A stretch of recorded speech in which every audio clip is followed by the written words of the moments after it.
Welcome to the Explainer. We spend so much time these days obsessing over tech, right? We're constantly talking about chips, dissecting algorithms, and chasing the current AI hype cycle.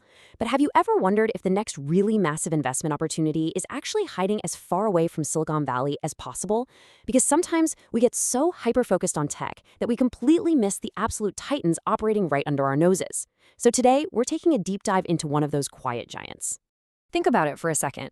What if the next big investment isn't an AI company at all? What if it's a company making billions not from code, but from real, life-altering healthcare? We are talking about a company that is quite literally at the cutting edge of cancer therapies, obesity treatments, neuroscience, and advanced diagnostics. We are talking about the absolute fundamental pillars of modern medicine here. And to really put the sheer scale of this into perspective, just take a look at this number. $77.92 billion. That is the massive, honestly staggering financial footprint of this company. Just sit with that figure for a second.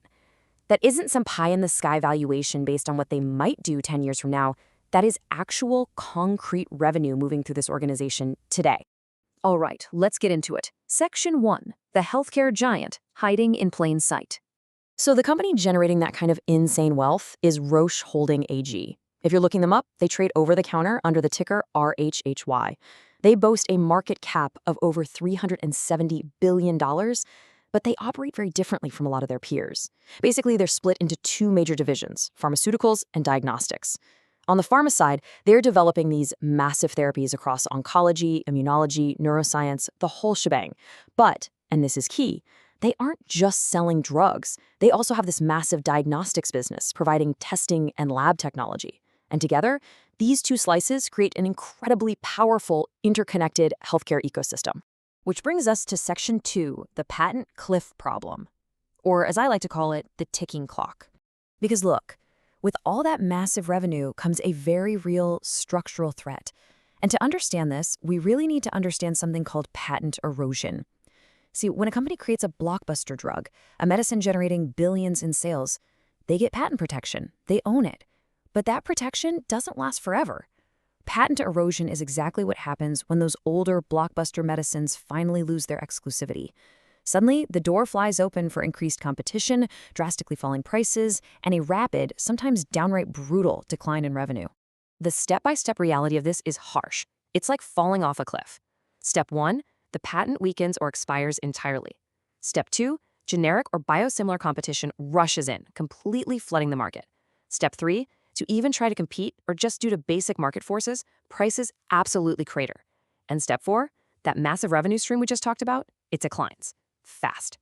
For Roche, the single biggest question is whether their newer medicines can step up and replace the lost revenue from older products that are currently walking right off this cliff. So how do they fight back? Let's look at Section 3, the diagnostics moat, Roche's arsenal. How does a giant protect itself from that kind of threat? Well, they build a moat. This healthcare continuum right here brilliantly illustrates what makes Roche so incredibly formidable. It's a 4-step cycle.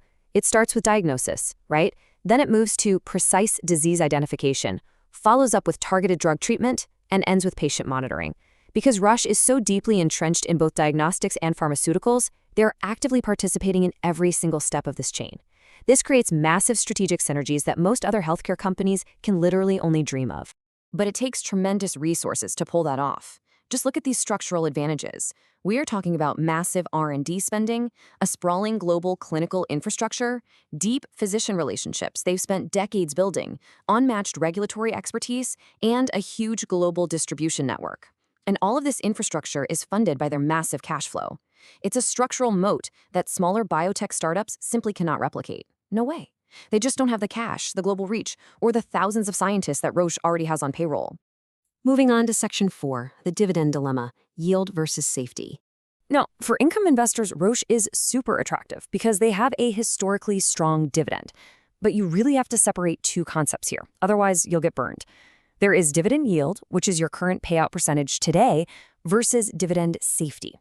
For a pharma company, a fantastic dividend today can face severe pressure tomorrow if their major drugs lose exclusivity.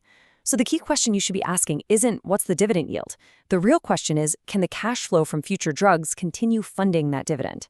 Which leads nicely into Section 5, the growth question, hype versus reality. We need to cut through the noise here and set some realistic expectations. If you're coming into this expecting tech and AI metrics, like NVIDIA's 30 to 40% annual revenue growth, you are in the wrong place. Mature pharma metrics look very, very different. Roche doesn't need to invent an AI chatbot. They don't need a cryptocurrency, and they certainly don't need a 100% stock rally in 6 months to be a good investment. They create shareholder value through steady 5 to 10% earnings growth, solid dividends, share repurchases, and the reliable rollout of successful new drugs.